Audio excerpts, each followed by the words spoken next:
The aim of this practical is to study the oscillations under bifilar suspensions. तो ये हमारे पास इसका diagram है। यहाँ पे ये हमारे पास रिजिड सपोर्ट है जिसकी लेंथ हमने ले ली 2a और यहाँ से थ्रेड के साथ हमने एक रिजिड रोड को सस्पेंड किया हुआ है जिसकी लेंथ हमने ली है 2b और इनके बीच की जो हॉरिजॉन्टल डिस्टेंस है वो हमने ले ली small h. This pendulum body suspended by 2 threads oscillating in a plane without rotation. The bifilar suspension method is used to measure the moment of inertia of any object. तो ये हमारे पास इसका formula है टाइम पीरियड का.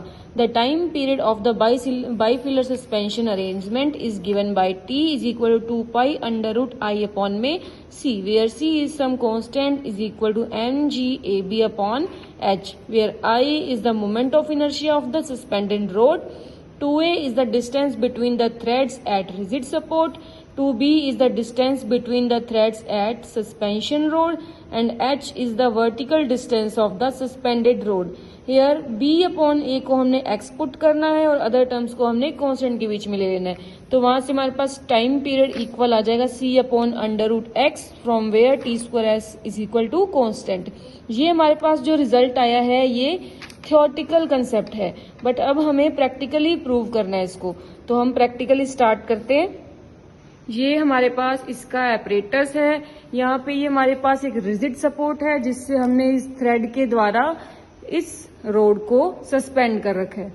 ठीक है, तो अब यहाँ पे ये हमारे पास अपर डिस्टेंस है इसको हम ले लेंगे 2b और ये हमारे पास आ जाएगा 2a के इक्वल. स्टार्टिंग में हम क्या करेंगे, जो फर्स्ट यहाँ पे रिजिड सपोर्ट के कारण 2a है इसको हमने फिक्स ले लेना है 30 सेंटीमीटर और ये हमारे पास जो 2b लेंथ है फर्स्ट रीडिंग में तो इसको इसके इक्वल ही लेंगे और सेकंड रीडिंग्स में हमने इसकी लेंथ को चेंज करते रहना है और उसके कारण ऑसिलेशन निकालना है.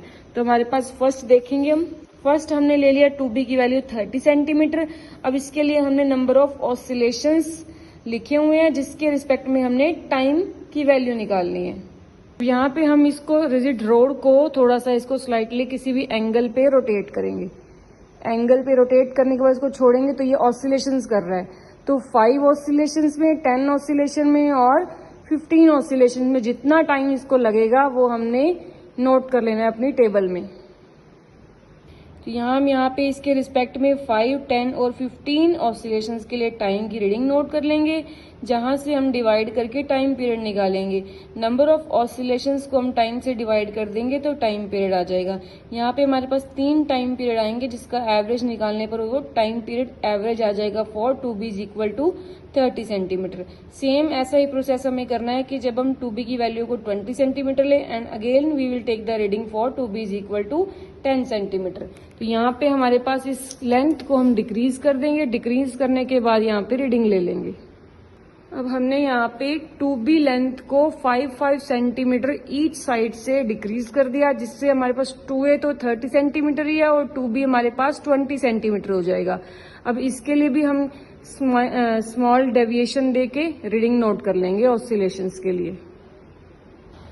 हमने यहाँ पे 2b की वैल्यू को सबसे पहले 30 सेंटीमीटर रखा और उसके रिगार्डिंग 10, 15 और 20 ऑसिलेशंस के लिए टाइम निकाला and then we have divide the time by number of oscillations so we will get the time period. और इसका हम एवरेज निकालेंगे तो हमारे पास टाइम पीरियड आ जाएगा उस लेंथ के लिए. सेम हमने 2b की लेंथ को जब 20 सेंटीमीटर रखा तो उसके लिए हमने टाइम पीरियड निकाल लिया और जब हमने 2b को 10 सेंटीमीटर रखा तो उसके रिस्पेक्ट भी हमने यहाँ पे टाइम पीरियड की वैल्यू निकाल ली. अब यहाँ पे हमने नेक्स्ट टेबल में 2b upon 2a find out करना है. 2b अपॉन 2a हमारे पास आ जाएगा x के इक्वल जो हमने 3 रीडिंग्स के लिए फाइंड आउट कर लिया और ये हमारे पास था टाइम पीरियड. अब टाइम पीरियड का स्क्वायर करके उसको x के साथ मल्टीप्लाई कर देंगे तो एक्सपेरिमेंटल लिमिट के अंदर हमारे पास ये जो वैल्यूज है वो कांस्टेंट आ जाएंगी जो कि थियोरटिकल फिनोमेना को रिप्रेजेंट करती है. यहाँ पे हमारे पास थियोरटिकल और प्रैक्टिकल जो रिजल्ट है वो सेम आ रहे हैं.